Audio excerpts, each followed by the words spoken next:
Good morning, everybody, and welcome to Thursday. Well, I'm sitting here waiting on Hector to catch you up with what's going on. So this is one of our fields. I'm just going to cut an edge off here for some green chop for our cattle. So we'll take silage, cut about 1 load a week of wet silage. Not crazy wet, with like just not ready yet silage. Won't pack it or anything. We'll just feed it a little bit every day, mix it in with the older silage from last year. The cattle go nuts over green chop. If you could feed green chop year round, that would probably be ideal, but it doesn't work out that way. So I'm just going to cut a pass off of here, and then we got to move the 40 some odd miles to the west. The bales right here, that was Cameron and I's baling project last night. I think I finished about 10:30, so I was in bed 11ish. Got up at 6, so not too bad, 7 hours. Got my food and everything, because Kayla ain't going to bring me lunch over there. Got to the shop, and all of a sudden I started dragging ass. I don't know what the deal is. I'm freaking tired today. Way too tired for day 2 of harvest. It's amazing how much better your fields look if you just take 30 feet off the end. Looks like we had some pigweeds in this one, though. I know our agronomist said the pre-emerge we're using, we got to change next year because we're starting to see too much resistance to the one we've been using. Alright. What time is it? 8:33. Let's see how long it takes to get there. Those of you who've been around since last fall ought to recognize that little pile. This is that half circle that finished harvest for us. Looks like he's got Milo out there this year. But yeah, they finally started moving it. I came by here a little over a month ago, and they hadn't even dug into it yet. I was like, oh crap. But it looks like they finally found somebody to take it because it's starting to move. We're almost kind of sort of close to maybe being near halfway. And it's 10 after 9. I didn't even think to point it out, but that pile straight north of it was the feedlot we're hauling to. On the other side of the town, you can't see any of it from here. But yeah, it's almost halfway there. I finally passed the pit we're hauling to. Now I think I've got like another 7 miles of this road, and then I've got 15 miles of a U.S. major highway that at least half of it is only 2 lane. So, whoa, it's like a bad circus ride on this road sometimes. So this bridge really sucks with the pickup headers that we use for wheat coming from the other direction. It's a short guardrail on this side. I can get over, get across, and get back out of the way. Look at the other side. That guardrail goes for 1/4 of a mile. Once you commit, you're in. I got stuck on this bridge for like 10 minutes last spring trying to come home because I got to about right there and cars just kept coming at me. And I had to wait and wait and wait. There was like 6 cars stopped behind me. It was a grand old time, let me tell you. And it never fails. A bridge like that is when people all of a sudden show up. I haven't passed a car in a little over a mile. I did that little jog you just seen. The one thing I went by to, I've got 6 cars and 2 semis behind me. How? Either way, 9:45. Let's say another 10-ish miles to go. And look, I get it. It sucks slowing down on a highway when you're in a hurry. You're wanting to go 70, not 25. But for the love of God, don't be the twat waffle from Oklahoma that just went around me. He was about 5 cars back in a no passing zone with oncoming traffic, and he decided, I'm going now. What is it? Are you in that big a hurry you're willing to risk your life and somebody else's life to save 30 friggin' seconds? I hate to say it's usually Oklahoma and Texas around here that pulls off some of the stupidest shit I've ever seen on a highway. Alright, rant over. Onward and upward. Almost to the 4 lane, so that'll at least make it easier. Not as bad as I thought. 10:15, just shy of 2 hours. Colton's already not moving, so we're off to a great start here. 9 trucks loaded and gone. Moisture's looking beautiful. Yield is pointless because I never calibrate it. Let's see what's wrong with Colton's chopper while I wait on the truck. So, the cutter head will turn on, meaning the knife drum under my feet, the feed rolls kind of right underneath that foot. They'll all kick in. Then he can run the header in reverse, but as soon as he goes to engage it forward, it does nothing. I was going to climb up in the cab and see if I could find any indications of an issue. I'm not thinking of anything. He's got damn near as much experience as me, so he knows kind of a lot of the different tricks and ideas already. But then Bart called. He must have got a hold of the guys down in McPherson. He's got them going through the computer. I'm sitting and waiting. I know we are for sure three semis short of what we had yesterday, plus the tandem. I don't know if the tandem's going to come haul from up here. I think from right here it's right at 30 miles one way. So I was joking with the trucks as they left. I'll see you guys in a couple hours. It's now 10 after 11. Yeah, 9 trucks cut. We're supposed to have anywhere from 3 to 7 new trucks today, but I don't know how long it'll take them to get up here. And with him having issues and it being really hot, we're not going to need a whole lot extra until he gets going, because one thing about these choppers on a hot day, if you get them hot, they start having def issues. If you've got time where the chopper can sit and rest for, even 5 minutes here and there, it helps a lot. Well, my first thought is what we're going to try first, which that's never good when we're using my thought. We're just going to switch heads real quick and see what happens. Well, my header's working, and we got a truck, so he's going to go get started. I'm going to tinker with this one. See if I can't figure out what the problem is. Well, he's going over there. Meanwhile, I did find a problem.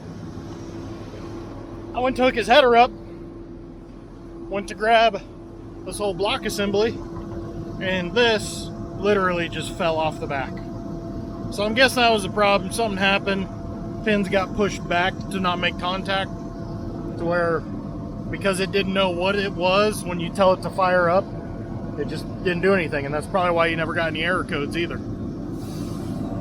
I do believe we got one of those at the shop though, because I told Bart, I go, hey, we need that harness. And he goes, good, now we got a solution, and hung up. There's a Dairy Queen, as you all know, about 4 miles over there. We'll see how hungry I get.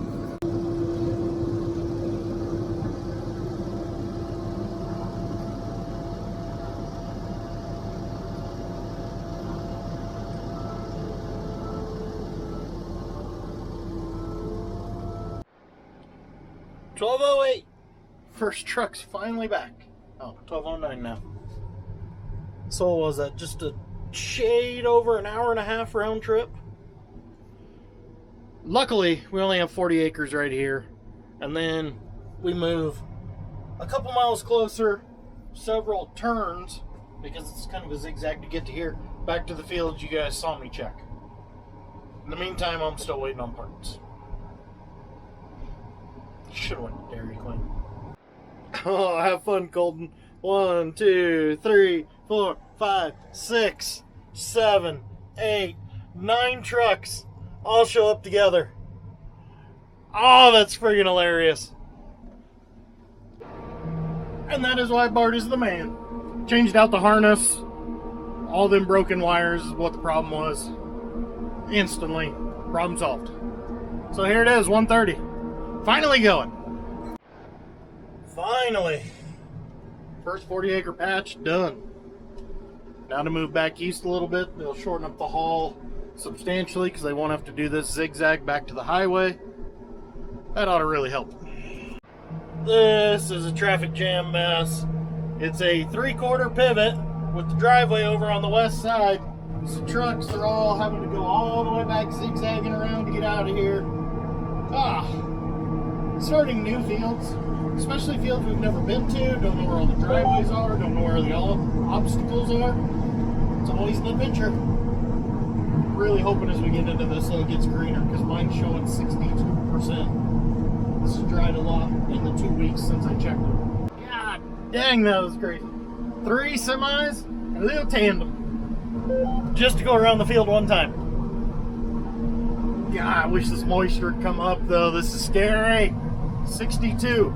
So, if you remember my video about crop scouting up here, I was talking about it was just starting to dim, and that was on a Saturday, and I said maybe by the late part of next week we can get up here and get started. That'd be a week ago today or a week ago tomorrow. I was hoping to start, and we did not. Wait, I'm just going to straighten out. The agronomist that was here Monday said 10 days out. I am really hoping it gets greener as we get into this, and that the other 2 pivots are greener, because this ain't good to be this far behind on day 2. Oh, and there's a chance of rain coming. Do you see the clouds? Wonderful. Just got a weather alert on my phone. Moderate rain starting in 20 minutes, ending in a few hours. We're nowhere near done. We don't have the sharing deal set up to where we see each other's map, but essentially he did the line inside of that one, and then another one inside of that one, and now he's over here right now, while I'm sitting right here waiting. Nah, I'm bored. Thought I'd share. Well, check. Rain's here. Got about everybody turned around. I think this might be the last truck. There is a lot of lightning. I want to get the hell out of here. If it was a shorter haul, I would have just told him to go home, but home was 40 miles that way, and I wasn't going to make him do it empty. Plus, as dry as this is, a little bit of rainwater on it's going to make it real nice. Things have got a little western, and it's only just about to begin here. So Colton and I scrambled. I didn't even fuel. I didn't do anything. He didn't blow off. We got fuel in his, and we said we're getting the hell out of here because we could see the river disappearing. It's kind of like looking that way, and about a mile past that shed, disappearing. We're like, okay, it's time to go. So we hauled ass. Well, then we get a message. We got a truck in the bar pit that we got to stop and help. I was sitting there calling trucks off, trying to get them turned around before they ran out of places to turn around. I need a drink. The county roads over as you go west are not a simple 1 mile grid everywhere. They get very random. Well, one of our guys decided on a wide spot on the highway, he was trying to make a quick U-turn when there was no traffic coming. I don't like the idea, but I don't hate the idea, because he was trying to avoid what we got into, or what's coming into us, I should say. Either way, it had already rained there. As soon as his truck touched just off the shoulder on the other side, it sucked him into the bar pit. Wasn't really stuck, but couldn't move type of deal, you know what I mean? Luckily, a repair truck that we know, and a sprinkler repairman, Randy, thank you so much, had a chain, hooked it to the front of that truck, pulled it out. Sheriff that was on the hand at the time directing traffic told us to get the hell out of there. I'm glad he did, because less than 3 minutes later we couldn't have been standing there. Had to avoid 2 trees blocking roads just to get home, to now sit and wait for the rain in the severe part of this to get here, because you can see the dust still out there out ahead of this. My weather station up there that's spinning 1,000,000 miles an hour, it recorded a peak gust of 59, but when the wind's not blowing this hard, you can hear that thing squeaking because the bearing's out. So I'm curious how accurate that is. You can just watch the feedlot disappear. Now, I'm worried as a farmer. This much wind, they're talking pea-size hail, that's nothing overly concerning. But this much wind and rain, what's the corn gonna look like? I can see the feedlot again. So, from talking to people around, that is very nasty, and then what's north of us now was very nasty. We caught kind of a split in the middle. As you can see, it's about done. Just a nice shower with a decent little wind. I've had sprinklers going off like crazy. Buddy's calling to say power lines down. It's a complete mess around here right now. And nothing I can do about it. So I'm gonna sit here with little Dr. Ultra, calm my anxiety. I'll see you guys in the next one. Cheers.